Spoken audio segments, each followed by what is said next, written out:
ഇന്നത്തെ നമ്മുടെ റെസിപ്പി വളരെ ഈസി ആയിട്ട് ചെയ്തെടുക്കാൻ പറ്റുന്ന ഒരു ചോക്ലേറ്റ് ഇല്ലാത്തൊരു ചോക്ലേറ്റ് പുഡിംഗ് ആണ്. ഇത് നമുക്ക് സ്പൂൺ വെച്ചിട്ട് തന്നെ കോരി കഴിക്കാനും കൂടെ പറ്റുന്ന ഒരു പുഡിംഗ് കൂടെയാണ്. വളരെ ഈസിയാണ് ചെയ്തെടുക്കാനായിട്ട്. അപ്പോൾ നിങ്ങൾക്ക് ഈ വീഡിയോ ഇഷ്ടപ്പെടുകയാണെങ്കിൽ ഒന്ന് സബ്സ്ക്രൈബ് ചെയ്ത് തൊട്ടടുത്ത് കാണുന്ന ആ ബെല്ലും കൂടി ഒന്ന് ക്ലിക്ക് ചെയ്ത് വെക്കണേ. അപ്പോൾ ഇതിന് വേണ്ടിയിട്ട് ഞാനിവിടെ ഓറിയോ ബിസ്ക്കറ്റാണ് എടുത്തിട്ടുള്ളത്. ഇതിപ്പോൾ ഞാൻ ഒരു 16 ബിസ്ക്കറ്റ് എടുത്തിട്ടുണ്ട്. ഇനി വേണ്ടത് നല്ലപോലെ പൊടിച്ചെടുക്കുക എന്നുള്ളതാണ്. അതിൻ്റെ ക്രീമൊന്നും ഞാൻ എടുത്ത് മാറ്റിയിട്ടില്ല. ആ ക്രീം ഉൾപ്പെടെ നല്ല പൊടിച്ചെടുക്കുകയാണ് ചെയ്തിട്ടുള്ളത്. അതിലേക്ക് 3 ടേബിൾ സ്പൂൺ മെൽറ്റ് ചെയ്തിട്ടുള്ള ബട്ടർ ഒഴിച്ചു കൊടുക്കാം. എന്നിട്ട് നല്ലപോലെ ഒന്ന് മിക്സ് ചെയ്തെടുക്കണം. ആ ഒരു ബിസ്ക്കറ്റും ബട്ടറും ആയിട്ട് നല്ല രീതിയിലൊന്ന് യോജിച്ച് വരണം.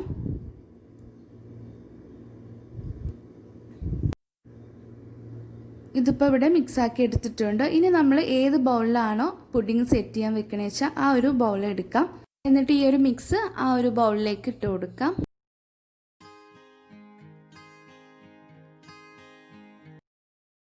അതിനുശേഷം സ്പാച്ചുല വെച്ചിട്ട് ഇതുപോലെ നല്ല ഒന്ന് പ്രസ് ചെയ്തിട്ട് ഒന്ന് ലെവൽ ചെയ്തെടുക്കാം.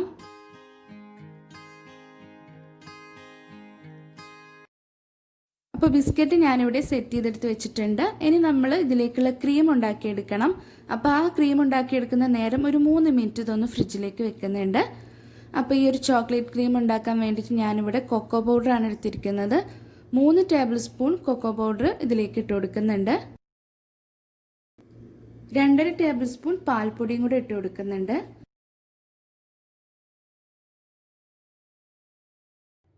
അതോടൊപ്പം തന്നെ 2 ടേബിൾ സ്പൂൺ കോൺഫ്ലോറും കൂടെ ഇട്ട് കൊടുക്കുന്നുണ്ട്. ഇനി മധുരത്തിനനുസരിച്ച് പഞ്ചസാര ആഡ് ചെയ്യാം. 1/2 കപ്പ് മുതൽ 1 കപ്പ് വരെ പഞ്ചസാര ഇതിലേക്ക് ആഡ് ചെയ്യാം. മിൽക്ക് മെയ്ഡും ഇതിലേക്ക് യൂസ് ചെയ്യാവുന്നതാണ്. ഇനി ഇതിലേക്ക് ആവശ്യത്തിനുള്ള പാലൊഴിക്കണം. നമുക്ക് ഇതിലേക്ക് ഒരു 3 കപ്പ് പാല് വേണ്ടി വരും. അത് ഇതിലേക്ക് ഒഴിച്ചു കൊടുക്കാം. എന്നിട്ട് നല്ല പോലെ ഇതൊന്ന് മിക്സ് ചെയ്തിട്ട് എടുക്കാം. കട്ടയൊന്നുമില്ലാതെ തന്നെ ഇളക്കിയെടുക്കാം. ഇളക്കി എടുത്തിട്ടുണ്ട്. ഇനി നമുക്കിത് പെട്ടെന്ന് തന്നെ സ്റ്റൗവിലേക്ക് വെച്ചിട്ട് ഇത് കുറുക്കിയെടുക്കാം. ലോ ഫ്ലെയിമിലാക്കിയിട്ട് വേണം ഇത് കുറുക്കിയെടുക്കാനായിട്ട്. അത് പ്രത്യേകം ശ്രദ്ധിക്കണം. പിന്നെ ഇതിൻ്റെ സൈഡിലുള്ള ഈ ഒരു കൊക്കോ പൗഡറൊക്കെ നമുക്കിതുപോലെ സ്പാച്ചിൽ വെച്ചിട്ട് ഇങ്ങനെ വടിച്ചെടുത്താൽ മതി. എന്നിട്ട് നമുക്ക് കുറഞ്ഞ തീയിൽ വെച്ചിട്ട് ഇത് ഒരു 3 മിനിറ്റ് ഒന്ന് കുറുക്കിയെടുത്താൽ മതിയാവും. ഏകദേശം ഒന്ന് കുറുകി വന്ന സമയത്ത് ഞാൻ ഇതിലേക്ക് 1 ടേബിൾ സ്പൂൺ അളവിൽ ബട്ടർ ചേർത്ത് കൊടുക്കുന്നുണ്ട്. എന്നിട്ട് വീണ്ടും ഇതൊന്ന് കുറുക്കിയെടുക്കാം. ഇപ്പം ഞാനിതൊരു 3 മിനിറ്റ് കുറുക്കിയെടുത്ത് വെച്ചിട്ടുണ്ട്. തീ ഓഫ് ചെയ്ത് വെച്ചിട്ടുണ്ട്. ഇതിലേക്ക് ഇനി കുറച്ച് വാനില എസൻസും കൂടെ ഒഴിച്ചു കൊടുക്കാം. അപ്പം നമ്മുടെ ക്രീം ഇവിടെ റെഡി ആയിട്ടുണ്ട്. ഒരു 3 മിനിറ്റ് നമുക്ക് അടിക്ക് പിടിക്കാതെ നല്ലപോലെ ഒന്ന് ഇളക്കിയെടുത്താൽ മതിയാവും. ഇനി ഇത് ചൂടോട് കൂടി തന്നെ നമ്മുടെ നേരത്തെ സെറ്റ് ചെയ്ത് വെച്ചിട്ടുള്ള ബിസ്ക്കറ്റിലേക്ക് ഒഴിച്ചു കൊടുക്കുകയാണ് വേണ്ടത്. ഇതിപ്പോൾ ഞാൻ ഫ്രിഡ്ജിൽ നിന്ന് എടുത്ത് വെച്ചതാണ് കേട്ടോ. ചോക്ലേറ്റ് ക്രീം ഒഴിച്ചു കൊടുക്കുമ്പോൾ ഒരു അരിപ്പ വെച്ചിട്ട് അതിലേക്ക് ഒഴിച്ചു കൊടുക്കാൻ ശ്രദ്ധിക്കുക. എന്തെങ്കിലും കട്ടയായിട്ട് കിടക്കുന്നുണ്ടെങ്കിൽ ആ അരിപ്പയിൽ തന്നെ തങ്ങിക്കോളും. ആ ചൂടോട് കൂടി തന്നെ അതിലേക്ക് ഒഴിച്ചു കൊടുക്കാം. അപ്പോൾ അതാ ഞാൻ ഈ ഒരു ക്രീം ഇതിലേക്ക് ഒഴിച്ചു കൊടുത്തിട്ടുണ്ട്.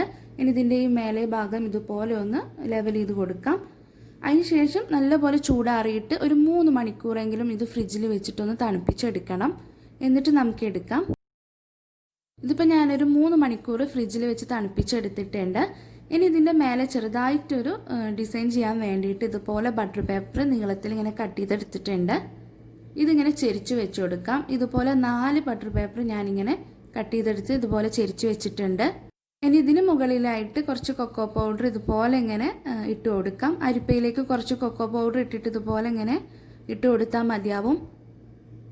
ആ ഒരു ട്രേ മുഴുവനെ ഇതുപോലെ ഇട്ട് കൊടുക്കാം. എന്നിട്ട് അതിന് ശേഷം ഈ ഒരു ബട്ടർ പേപ്പർ ഇതുപോലെ ഇങ്ങനെ മാറ്റി കൊടുത്താൽ ഈ ഒരു ഡിസൈനിൽ നമുക്കിത് കിട്ടും.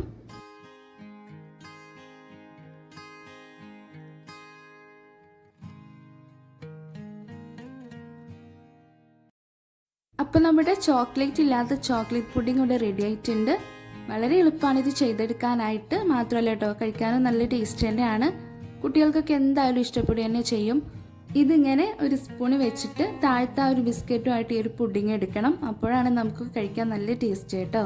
ഇന്നത്തെ വീഡിയോ ഇഷ്ടമായി എന്ന് വിചാരിക്കുന്നുണ്ട്. വീഡിയോ ഇഷ്ടപ്പെട്ടാൽ ലൈക്ക് ചെയ്യാൻ മറക്കരുത്. അതോടൊപ്പം തന്നെ സബ്സ്ക്രൈബ് ചെയ്യാനൊന്നും മറക്കരുത് കേട്ടോ. താങ്ക്